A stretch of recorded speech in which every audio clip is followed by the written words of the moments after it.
Ohio Senator J.D. Vance accepting the Republican vice presidential nomination last night. Former President Trump going to accept the nomination tonight.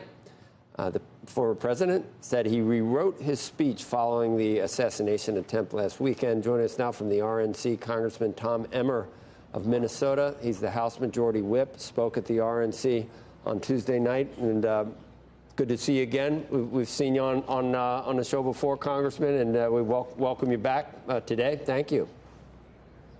Thank you. Good to be with you. I know I didn't take it to heart, but I know your daughter said, "Wow, Dad, everybody's so old here," and maybe that's and I'm not, I resemble that remark, but J.D. Vance is not old; he's young. And you call him and that's fine, and a Marine, and what a story. We as we learn more and more about that, if people haven't seen, the movie or read the book, but a champion of conservative values, you called him that. And can you expound on that and just try to explain some of the contradictions that we may have seen in the speech, or what is it? What kind of conservative do you call that? It's not a neocon. Is it a populist con? Is it conservative? Because it's different. There are some things that classic conservatives would sort of shrink away from that we hear from J.D. Vance. Yeah, I don't think so. I mean, if you're talking about classical liberals, which really are the conservatives, were the conservatives, this is what he is. But I'll leave that to the intellectual elite and to the journalism world to try to define what he is, who he is. What he is doing is talking to a problem that has existed in this country for 30 years plus. He's talking to the forgotten men and women that built this country. And he's got a connection to them like no one else. And he can articulate it as well or better than anyone else. I thought J.D. did a great job. My eyebrows went up when you said the contradictions. I don't buy it. I think he was very consistent.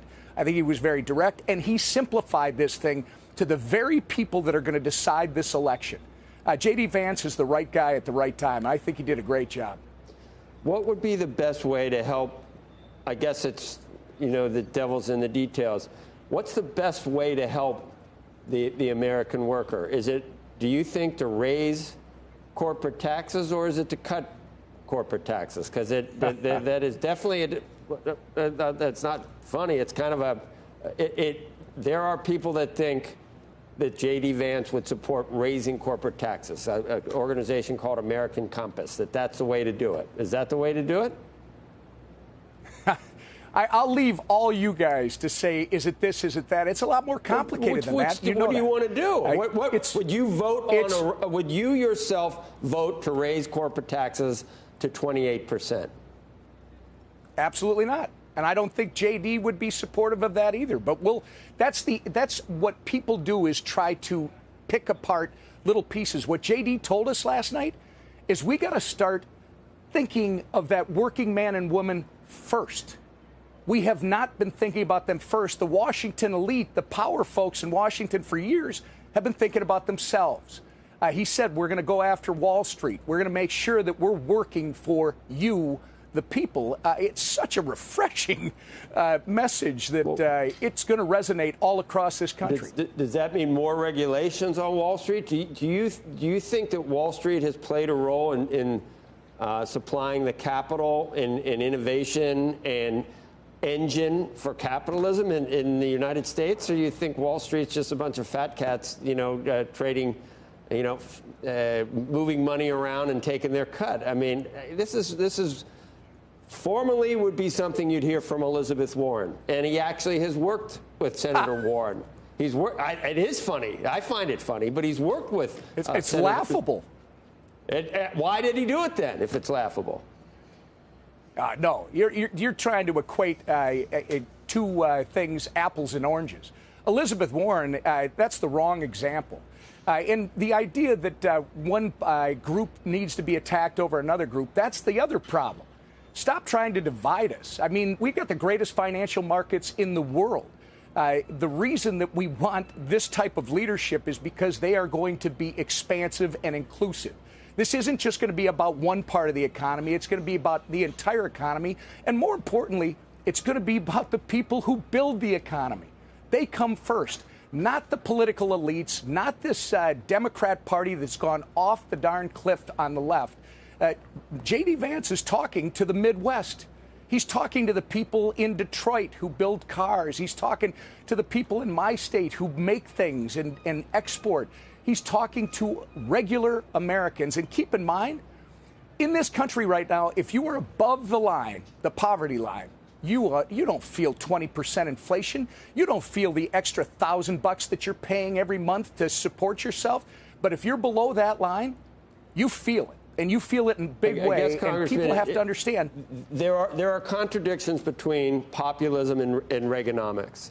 And, we could talk antitrust, we could talk something else. In the past, you know why the Democrats have always had a lock on the unions. You know how that's worked. And I'm not saying unions are bad one way or the other, but this is a different type of approach than what we've seen from the Republican Party, and it does, some of the components look like progressivism.